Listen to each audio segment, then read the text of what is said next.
Good morning, Ravens, and welcome to our first edition of Nest News. I'm Keaton Code alongside Heidi McCormick, Tristan Wilson, and I'm Marin Rapp. Today on the show, we have an update on our very own Casey Current, an interview about IPS Job Olympics, and so much more, so stay tuned, all right?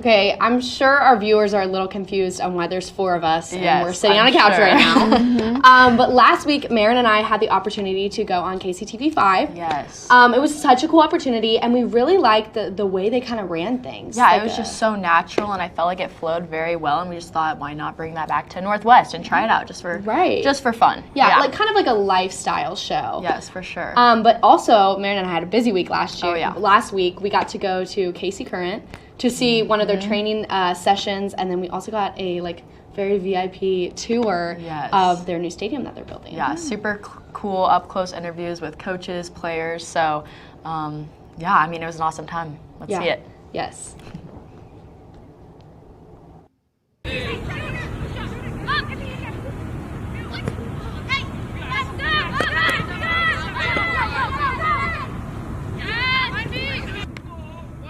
It was very clear the ambition. I think in terms of for where I was at in my career, it was something that I was drawn to, obviously because of what they've got in terms of resources and what their commitment to the team is. I believed in the players on the team, and I felt that it was a project that would stretch me and get the most out of me, and I'd have to continue to grow. As the team develops throughout the season, the mindset and culture remains consistent both on and off the field. You've got to be able to go in and out of different structures and frameworks, and obviously in the early parts of this season, I think our responsibility along with that is to set players up to showcase their talents. We always talk about how our values don't change. We have one of the best locker rooms, I think, in the league, and I'm not talking about that we have a physical locker room. I'm talking about the energy and the culture that we share as teammates. Current emphasizes the importance of seeing the player as a person first and an athlete second, something important for all young athletes to remember. Just be yourself, be confident, and love the sport. Joy is everything, especially in Kansas City. We really take pride in the joy we have out on the field, as you can see. Love's shirt guns, t-shirt Sally.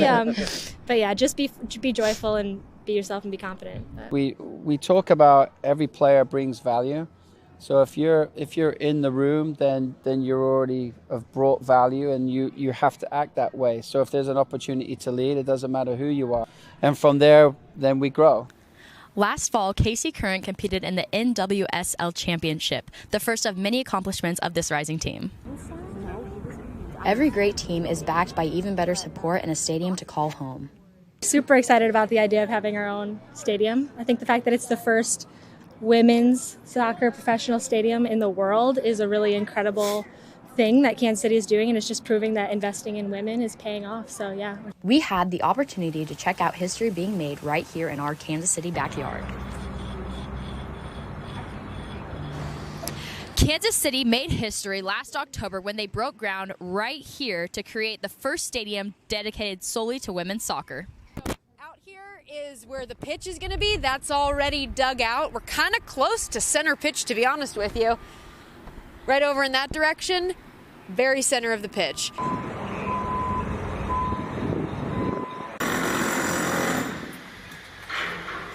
And if you can just take it in for a moment, all of these seats will be teal. Current will be emblazoned across the seats, and it's going to be a match night experience unlike any other, with river in the background, the Bond Bridge, and then also the skyline of downtown. So we cannot wait to have this place packed with 11,500 rambunctious, crazy, screaming fans that cannot wait to see their Kansas City Current play on match night. By 2024, the stadium will be fully ready for Kansas City fans to cheer on Current. For ONW Now, this has been Marin Rapp. Now, back to the desk. So that looks like it was such an amazing opportunity. It looked like it was so cool. Definitely wish I was there. Yes, for sure. And so definitely like coming off of that story and being in the middle of your soccer season, kind of how was it and how did you feel knowing that you've trained with some of these players prior to this and that you've definitely had some of those experiences going into that? I think it just made it like more of like a, like, yeah, like these are my people and like this is, like this happens, like the opportunity to get to go to that next level and stuff. So I got to train with Lo, and JC was a former player too, and I got to work out with them and just like seeing their drive and their passion as they get later into their career and just how they are always continuing to grow and better themselves. I think that's just really inspiring as a young athlete. So getting to talk with them and talk about how they're taking all these rookies in is a really, really cool opportunity. So I think just that whole experience last week, it really opened my eyes to what Kansas City has to offer, especially for females in athletics. So, yeah. So, Maren, Tristan and I didn't have the opportunity to go, but you did. So, kind of tell us, what was the stadium like, and how is it different compared to other stadiums you've been to before? Yeah, well, obviously we were just on like the middle ground of it. It was still, you couldn't really see the stadium yet, but I just think standing in the middle there and just knowing this is the first pro women's sport just anywhere, and it's right in Kansas. I said it's right in our backyard. It's in Kansas City, and I just think that's like amazing to have that opportunity in our city, and what a great location, right? Yeah, for sure. Like perfect location, and the team running that and the people we were able to interact with are really, really doing a great job of just bringing it all together. Such a cool opportunity for Kansas City. And I know we talked to, so the Long family, they're kind of like the founders, the owners of it, amazing family, by the way. They kind of scouted out that location. They said they used to go on, I think it was runs by the river, and they were like, why do we not put a stadium here? Like the location with the skyline and the river, like it's a perfect place. And I know they talked too a lot about trying to make it like an intimate experience for the fans, because that's kind of what Kansas City is about, is like really getting involved in our athletics. So they said, what is it? No seat is farther than 100 feet away from the field. Yeah, I think it might be even less. I mean, they have, it's really the full, like the fans are getting the full experience. Like you are there, you are on the field basically. Yeah. And it was insane. I can't even describe it. You have to see it for yourself. They'll open beginning of 2024, that new stadium will be running. Yes, they are getting it up. They are getting it up soon. Thank you so much, Casey Current, for the opportunity to kind of get to know your team a little bit better. Speaking of sports, you guys, next up we have a story on our very own Lucas Conover and Chase Burns and their upcoming KC Metro Bowl. Liam Staggs has more on the story. Our very own Lucas Conover and Chase Burns have been invited to play in the 2023 Kansas City Metro Bowl.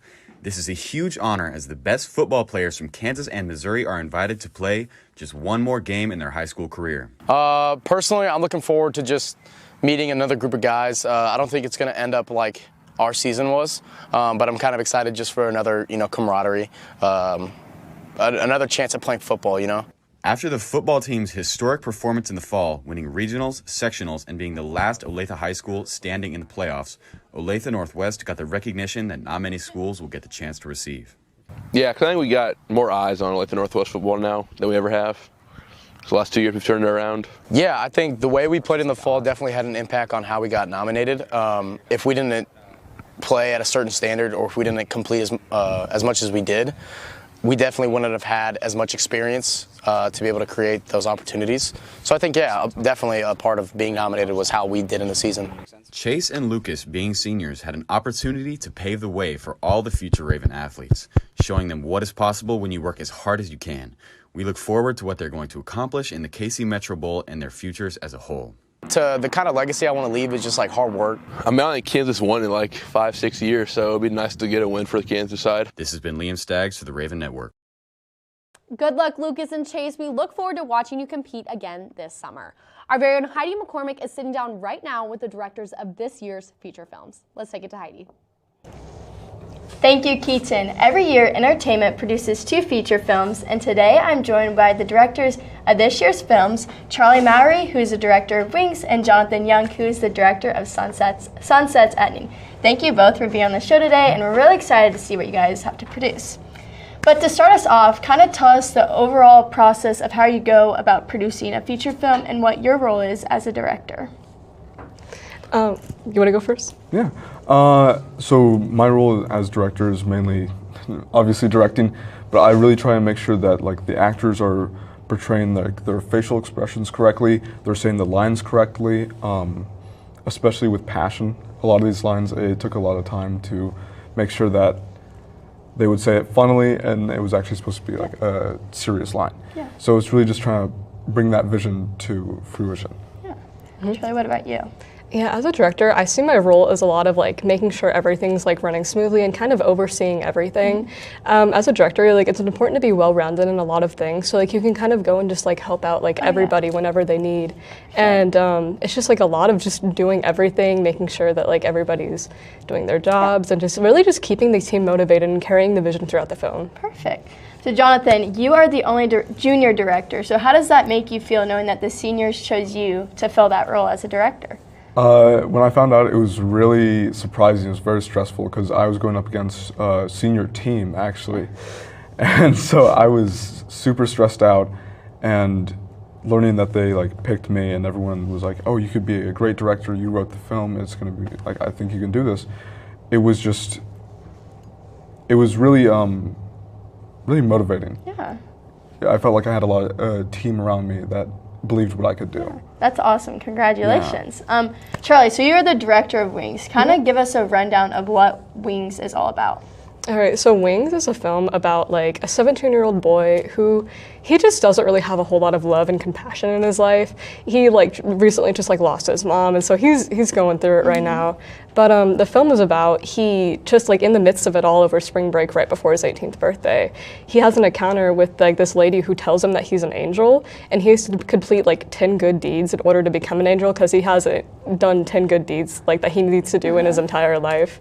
And so it's like a coming of age film about him just learning how to like navigate through this like journey and him really finding himself through it. Awesome. All right, we'll watch that teaser of Wings right now.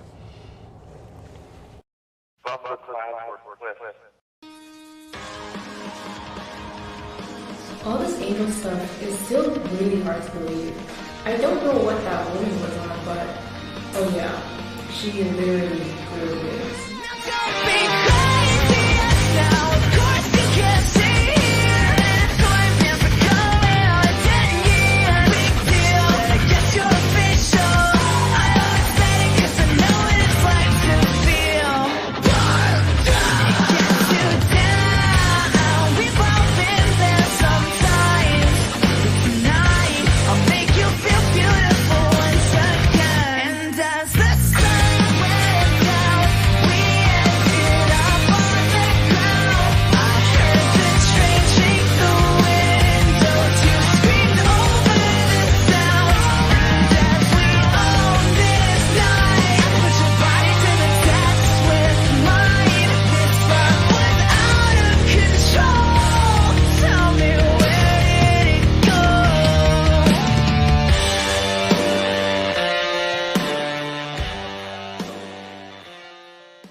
I don't know about you guys, but I'm excited to watch Wings. But now we'll talk about Sunsets at Noon. So Jonathan, kind of give us a rundown of what that's all about.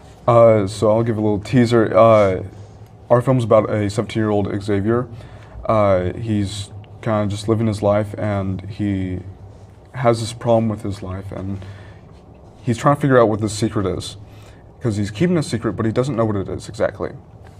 And so as the film goes through the timeline, it's really just him trying to figure out what is going on, what's the off thing. He talks to his brother about it, he talks to his best friend about it, and at the end of the movie, you actually might get to find out what it is. Oh, so it's a secret. Yeah. Cliffhanger. All right, let's watch that one now.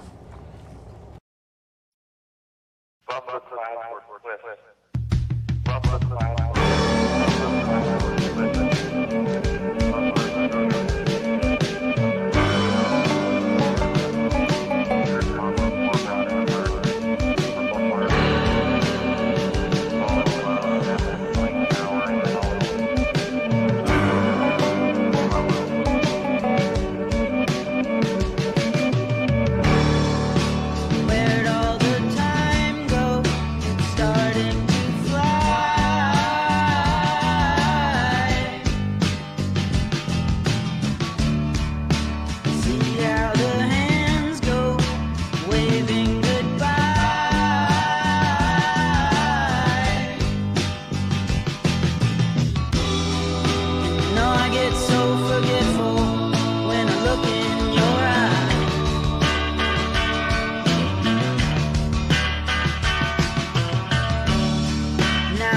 walking backward through a parade,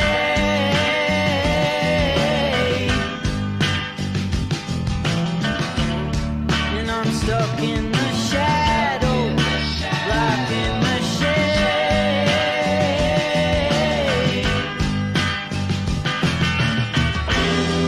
There ain't no way to sweep up the mess that we made. Tickets are now live at showticksforyou.com. Thank you both for being on the show today, and we can't wait to watch your films. Thank you. This has been Heidi McCormick, and now we'll send it over to Tristan Wilson for IPS Job Olympics. Hey guys, I'm Tristan Wilson, and I'm here with Jack Fuller and Rainey Fisher. And very, very recently we had our IPS Job Olympics, and so I brought on Jack and Rainey to kind of explain what the Job Olympics are and how they were. So, Jack, kind of give me a brief description of like what the Job Olympics are and your experience there. It's Job Olympics at JCCC, where we have competition, some pretty good competition there, and my events are host like we're host people. I do busing and setting like setting a table up, and then I do product matching, like putting products on the right thing now. So that it definitely sounds like such a fun event. And so, Rainey, go ahead and give me some examples of like really cool things that you saw there, or kind of the opportunities that they're giving to these kids. So every person has 3 events, and you get in each event there's third place, second place, and first place. And so at the end of the day, everyone goes into the auditorium at JCCC, and they call out. So it's really cool to see like the students get their name called, and they get to walk down, and everyone's cheering for them, and so it's really fun. And so, Jack, go ahead and tell me about what was your favorite part of the Job Olympics, or like the funniest experience you had. The fun thing that happened at down now is just enjoying the day and getting the experience down at JCC for Job Olympics, and I thought it was really fun. Well, that's absolutely awesome. And then, Rainey, what was kind of the coolest thing that you saw, or just the most heartwarming thing that you saw? All the kids were very excited to get an award, and mostly everyone got an award because there were ribbons for like 4th place and so on. So yeah. Well, that's absolutely awesome. And so, just kind of one final question for you guys. So, Jack, what does it mean to you that you get to do something like the Job Olympics? And then, Rainey, what does it mean to you that you get to help out with something like that, or kind of what is it just overall the whole experience? Job Olympics is me of like life skills, like like life skills, like you wanna keep doing stuff and keep getting better at it, and just be. And when you go out there, just be awesome. And yeah. That's awesome. That's awesome. So, Rainey, what does it mean to you? It's a lot of fun just to cheer everyone on and to see all the smiling faces throughout the day. That's so awesome. Well, thank you two so much for coming on. I absolutely loved hearing about it. I love that you guys get the opportunity to do something like that. And so next up, we're going to kind of go into this month, which is Deaf Awareness Month. And so we're going to bring it to Liz Crane, who investigated a little bit more on what our school is doing for that. ASL is not like English, Spanish, French, German, or Japanese. ASL is a visual and spatial language. With April being National Deaf History Month, it's a great opportunity to educate our community. In recent years, Deaf History Month was in the span of 2 different months, but now the NAD, or National Association for the Deaf, pushed it to the month of April. What I want people to take away is the importance of deaf awareness and remembering that deaf people can do anything we can do except hear. And I hope that this is something that students will take with them even into the future. There are so many things that people don't know about the deaf community. Statistics have shown that, 95% of deaf children are born to hearing parents, and 90% of those hearing parents don't learn ASL or sign to their deaf child. The education for the deaf has steadily become more advanced for today's culture, but they plan on making it more accessible to people in the future. And there are so many deaf people that have different experiences in terms of deaf education, and we don't necessarily want those two moments to be the pillars of Deaf History Month. For the Raven Network, this has been Liz Crane.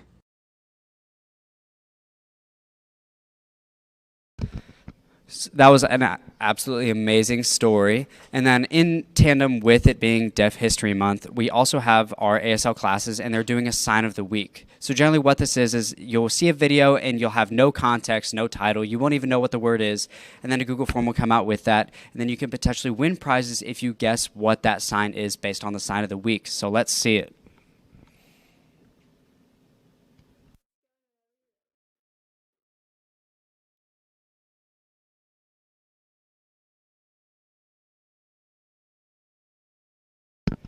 Well, that was absolutely awesome. And then a little preview of something really cool that's coming up. We're going to show it to you.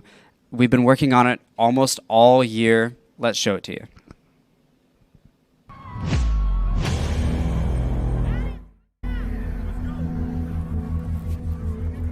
My name is Cooper Carley, and I'm a quarterback.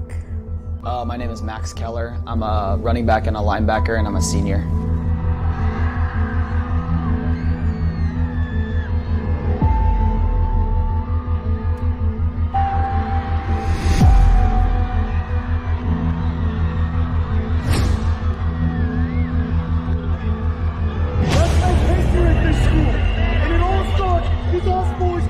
Trenches. Yes, sir. Fight for 24 minutes. We're not this game. In the mouth. History on 3. 1, 2, 3. History. Let's go. I love Coach Clark. He gave me an opportunity when I was a freshman to go out and play at the higher level, and I will always be grateful for him.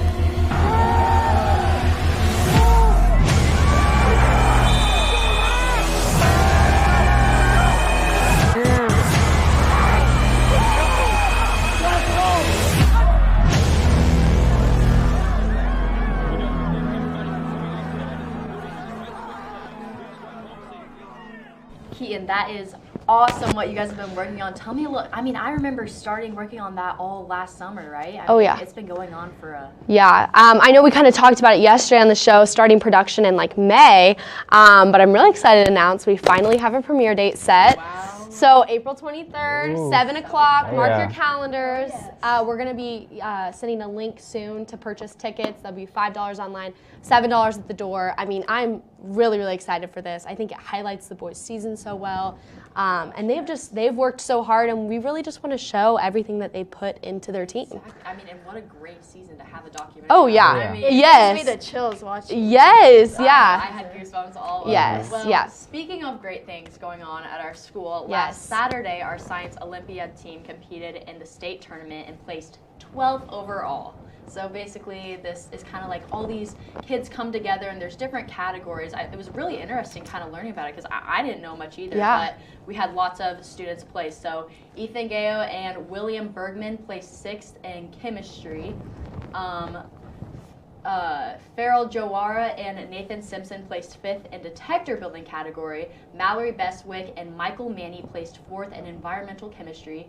Kyra Miner and Carson Miner placed 3rd in flight, which this is really cool. So they had to power a plane with just rubber bands, and they were able to have it stay in the air for a little under 2 minutes. Check out this video. Under 2 minutes. Just a little under 2 minutes. And I can't even fathom how they did that, but This is just with rubber bands? Yeah, it is. I don't know That how is it works, crazy. but I'm impressed to say the least. And just seeing the capabilities of I mean, what our peers are doing. It's fantastic. Awesome. That is so cool. And then going off of that, Kyra Miner and William Bergman placed third in About Time, where students had to construct an accurate homemade clock. What? Wow. And then finally, William Bergman, Carrie Wong, and Nathan Simpson placed second in Code Busters. So congratulations to all. I mean, wow. I am That is awesome. so impressed. Yeah, that is, I mean, I think it's just cool to see what our community does and everything that they're able to do. Like, that is so awesome. Yeah. I'm really, that's a really cool experience. I mean, and not necessarily something that we always talk about, but something that we're extremely successful at. So yeah. I find it so awesome. Yeah, So, that is amazing. Yeah. So bouncing off of that, childhood cancer affects nearly 400,000 children every single year, and Alex's Lemonade Stand's goal is to help make that number 0 and continue the fight against childhood cancer. If you want to donate, scan the QR codes in the comments or the flyers in the hallways. There will also be a lemonade stand on Thursday, April 20th, and Friday, April 21st, during all lunches. Every cup count in the fight against childhood cancer. Yes. So. I think that I'm gonna have to get some lemonade next. I'm gonna have to get I need some lemonade. That is, yeah. That's great. Lemonade Especially for a if cause. The weather keeps acting like this. Oh my gosh, yeah. I'm hoping it stays up. You know, maybe we'll get a report from Chris, our weatherman, sometime. I'm hoping I'm hoping to see that soon. I hope so. So stay tuned, you guys. Yes, I'm hoping. Well, thank you so much for joining us for our first ever edition of Nest News. I think it went great. I mean, it was awesome. And make sure to follow all of our social media at The Raven Network and our website at theravendaily.com. We're signing out. Have a great weekend, Ravens. Enjoy it.